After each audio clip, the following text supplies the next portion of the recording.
Dans un monde où l'on dit souvent aux jeunes femmes ce qu'elles doivent être, elle a choisi de devenir ce qu'elle voulait.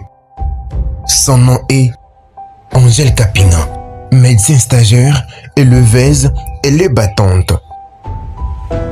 Elle soigne de patients, elle nourrit ses animaux des univers, un seul cœur. Je suis entrepreneur, je suis responsable de l'entreprise Visirno qui siège en Bujumayi et qui évolue dans l'agro-transformation et l'élevage. Tout commence par une décision que beaucoup n'ont pas comprise. Dans un environnement où la sécurité d'un métier médical pourrait suffire, elle a voulu plus, non pas par orgueil, mais par une vision.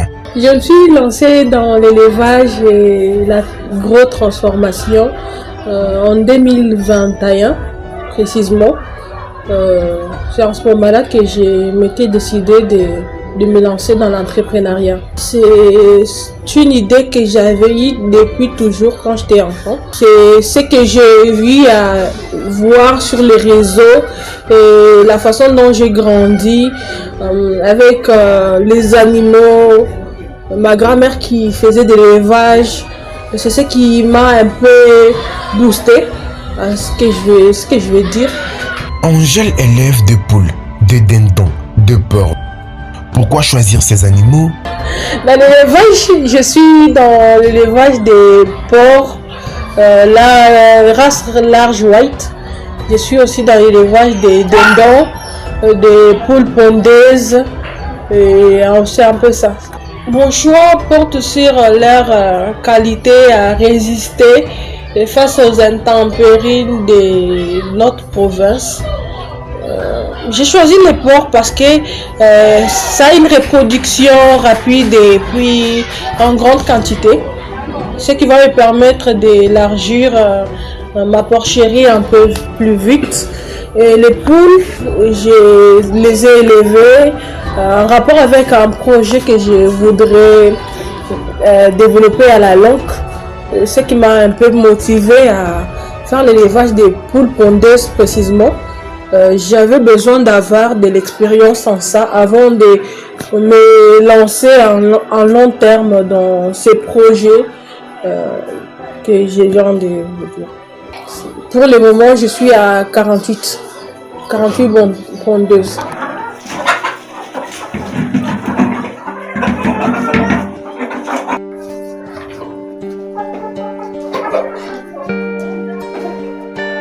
Du point de vue reproduction, pour les poules, je peux avoir un plateau et demi ou deux par jour. Angèle n'a pas choisi la facilité, elle a choisi la responsabilité. Mais quand les gens ont appris qu'un médecin élève de porcs, oui, beaucoup ont été surpris, choqués, moqués parfois. Ah non, ils n'étaient pas d'accord parce que d'abord au début, j'avais pas d'espace. On lui a dit, ce n'est pas un travail pour toi. Pourquoi te salir le main? Concentre-toi sur la médecine. Oui, on l'a découragé. J'ai été découragée beaucoup par les camarades. Comme je vous l'ai dit, le style de vie des porcs, c'est un peu ça.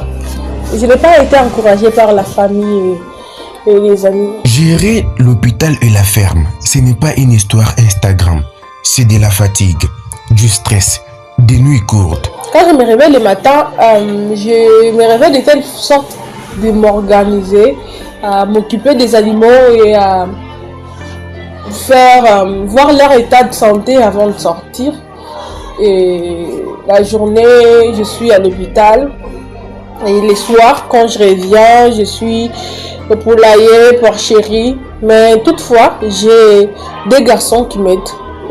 J'ai des employés qui sont là en permanence. Et c'est un peu comme ça se passe. Au début, tout n'était pas rose. Angèle a déjà pensé à abandonner. La saison sèche. Ça a toujours été ma période le plus difficile parce que dans la saison sèche, comme vous savez, il y a beaucoup de pestes ou de maladies qui nuisent à la santé des animaux. Et l'indisponibilité des médicaments dans notre province ou les coûts chers des médicaments dans notre province et la rareté des vétérinaires dans notre province fait à ce que je puisse passer beaucoup de difficultés pendant la saison sèche pour maintenir les animaux en vie. Quand la fatigue pèse, quand les critiques résonnent, Angèle se rappelle de ses objectifs. Elle ne travaille pas seulement pour aujourd'hui, mais elle construit demain. Ce qui me motive, c'est lorsque les gens sont fiers de moi. Et à chaque fois, quand il y a de la visite à la porcherie, au poulailler, je reçois des félicitations, des encouragements. C'est ce qui me motive à ne pas baisser les bras et à me dire que demain, ça sera meilleur. Bien qu'il y a des morts aujourd'hui ou bien qu'il y a des maladies aujourd'hui, et ça sera passagère. Angèle a un rêve. Elle veut montrer qu'une femme peut être intellectuelle, entrepreneur agricole, qu'elle peut soigner et produire. L'entrepreneuriat agropastoral, c'est une question de passion. Je ne sais pas si vous comprenez, c'est une question de passion. Je suis un peu trop attachée, comme je vous l'ai dit, je suis attachée aux animaux. J'aime faire l'entrepreneuriat, ça me passionne. Et à l'hôpital, c'est une question de carrière. C'est une question de... c'est aussi une passion, non? L'entrepreneuriat et l'hôpital, ça fait deux.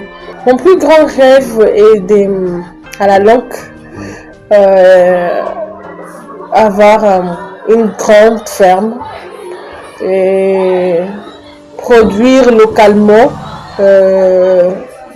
tout ce qui est importé dans notre province. Par exemple, la production de poussins qui sont aujourd'hui importés de Kin ou de Lubumbashi. Par exemple, la production de lait de vache qui aujourd'hui est quasiment inexistante dans notre province. Production de plusieurs viandes et volailles qui, jusqu'au jour d'aujourd'hui, nous sommes obligés d'importer des viandes dans des chambres froides ou production aussi des poissons. C'est un peu ça. Dans un monde où beaucoup attendent un salaire, Angèle crée ses propres ressources. Compte sur moi et par la grâce de Dieu, je crois que ça ira. Et avec le temps, je vais y arriver. Compter sur l'organisation et entreprise ou financement, je dirais pas, mais seulement c'est une porte d'entrée vers c'est un soutien en fait. Ça sera beaucoup pour moi parce que ça va m'aider à vite accomplir les projets mis sur papier. Des bons témoignages que je peux donner en termes de l'élevage et l'entrepreneuriat, c'est que c'est quelque chose qui m'ouvre la porte à la liberté financière. C'est quelque chose qui me rend libre financièrement et autonome. C'est ça les plus grands témoignages que je pourrais vous dire. Angèle choisit d'évoluer avec le D comme métier et passion. Médecin et éleveuse.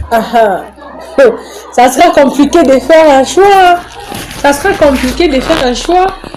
Pourquoi faire un choix si je peux faire les deux? Oui, ça ne me dérange pas. Je ne pourrais pas faire un choix. Je peux faire les deux.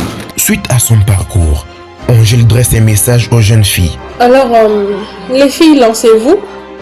Je ne dirais pas que ça sera facile, bien que ça sera difficile au début, mais ça vous aidera à avoir de l'expérience et à rêver.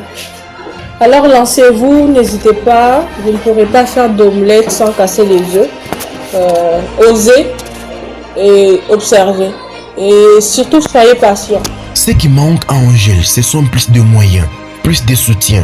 Pas pour elle seule, mais pour aller plus loin, créer de l'emploi, avoir plus d'impact.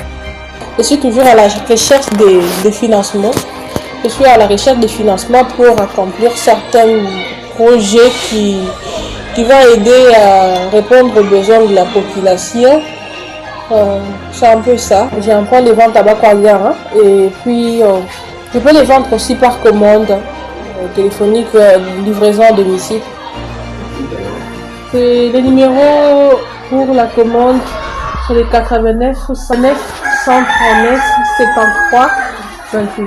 Angèle Kapinga n'est pas seulement une médecin stagiaire, elle n'est pas seulement une éleveuse. Elle est la preuve que les limites sont souvent sociales, mais jamais personnelles. Elle est la preuve que la dignité se trouve dans le travail, que la vision dépasse le critique et que le courage commence par une décision. De la blouse blanche à la terre sous ses bottes, voici l'histoire d'une femme qui a refusé d'être enfermée dans une seule définition.